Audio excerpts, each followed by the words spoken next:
Good morning, everyone. It's February 24th, 2019. Americans call their government America's top problem. Finally. Here. Record high named government as most important problem. And reported that out of the list of 47 national problems, the top 10 that were selected and the percentage of respondents who selected each were. Check it out. Very top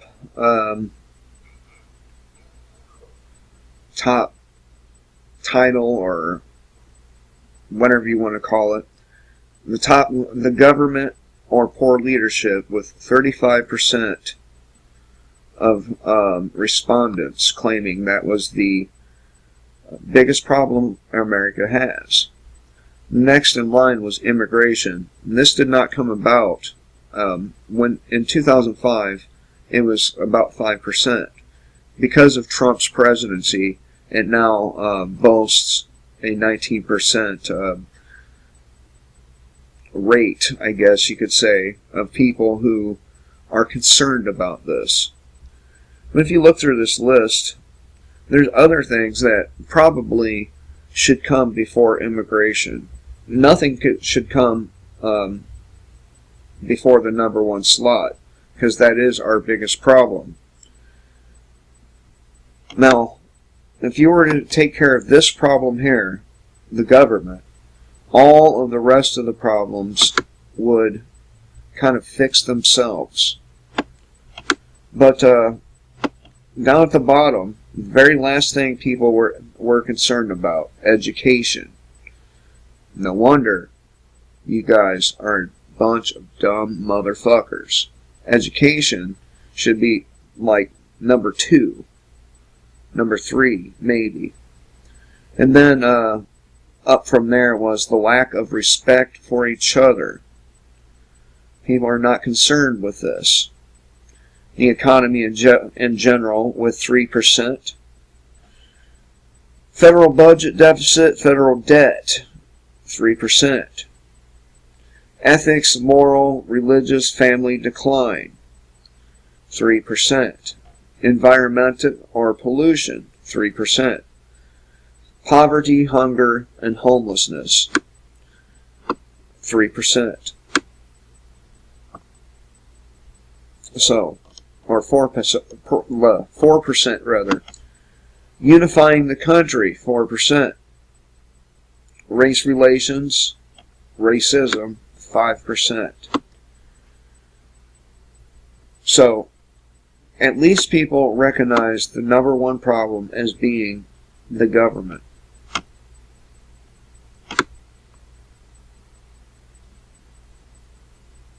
So, more than a third of Americans think that the government or poor leadership is the top problem in our country. And it is. That's almost twice the percentage listed, the second from the top option, immigration, as being this. The third most frequently chosen option was healthcare, as I mentioned. So,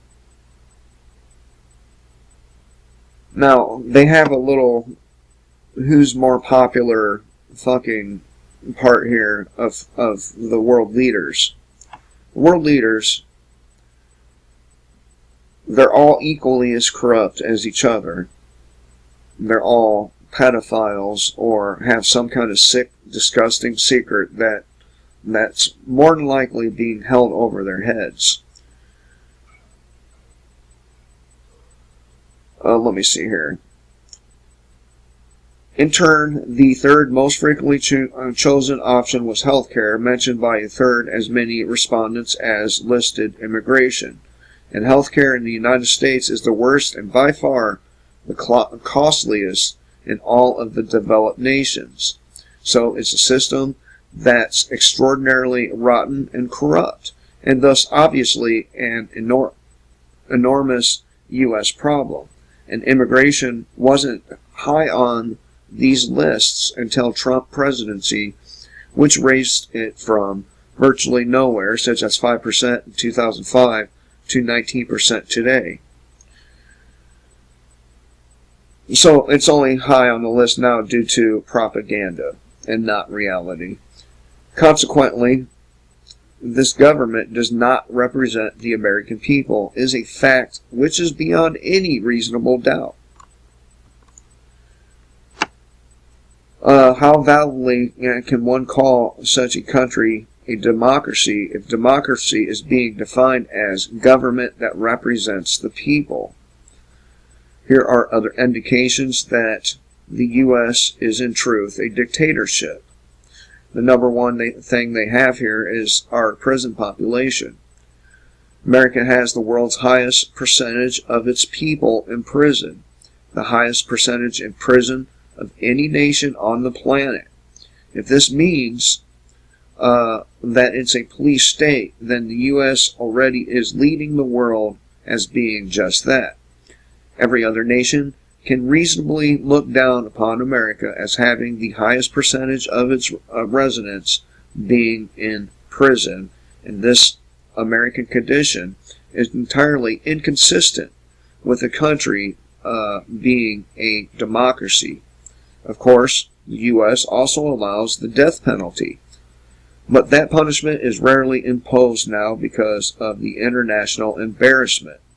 Not to mention, a few of these people ended up being innocent, and they killed them for nothing. On July 18th, 2018, David Lauer, I think that's right, at Axios headlined, comparing the popularities of leading world leaders. And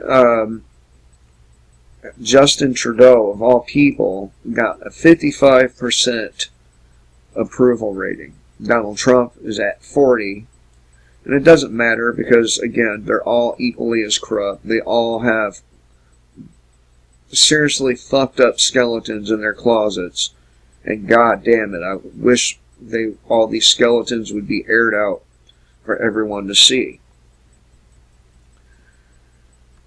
Earlier polled national job approval ratings show, well, you know what, I'm not going to get into job approval ratings.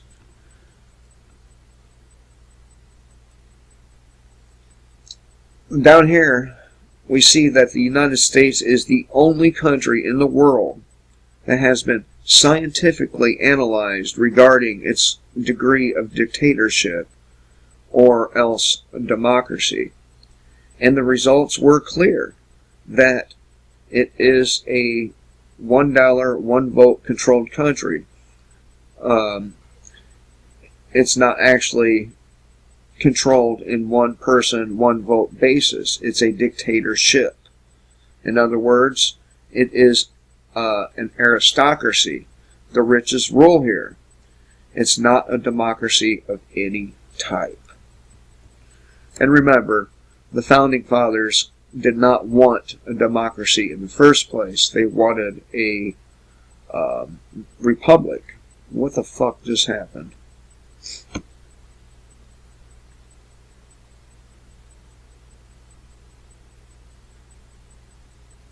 There we go.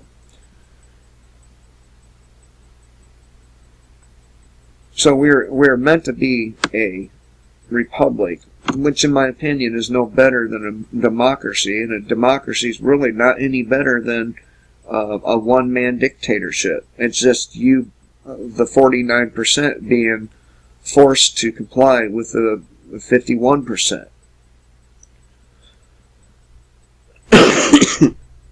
Excuse me. Okay, so the United States has been scientifically analyzed and has been found to be the exact opposite, pretty much, of a democracy. In conclusion, one may say that internationally the aristocracy has imposed in many, if not most nations, the ways and means to corrupt the government so profoundly that the aristocracy actually reign, but this hasn't happened uniformly throughout the world. And only in the United States has it been scientifically proven that the government is a dictatorship. Elsewhere, there is at least the possibility to question whether a nation is a dictatorial, and if so, to what extent. But unquestionably, the U.S. is. And according to the latest Gallup poll on the nation's top problem, a stunningly high percentage, even of Americans, are now sensing that this is true. Short of performing a scientific analysis, however, the most reliable indicator of whether or not a given nation is a democracy might reasonably be that the higher the percentage of its people who are in prison, the lower is the given nation's democracy quotient, and that the lower this percentage is, the more democratic the government is.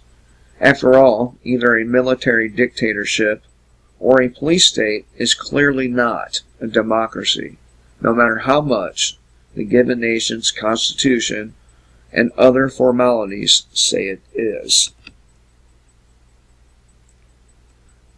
So to summarize here, we have 35% of the American people who say the government and poor leadership are the top problem of the United States. And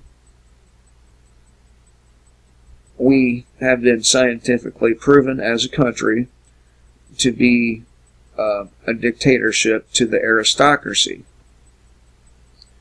And that we have the highest prison population, and that means that we have the least amount of democracy, right? The least amount of freedom. And we, after all, are both a military dictatorship and a police state at the very same time. Anyway, I thought I'd share this one with you. I hope everyone has a great day. Until next time, kill the state before the state kills you.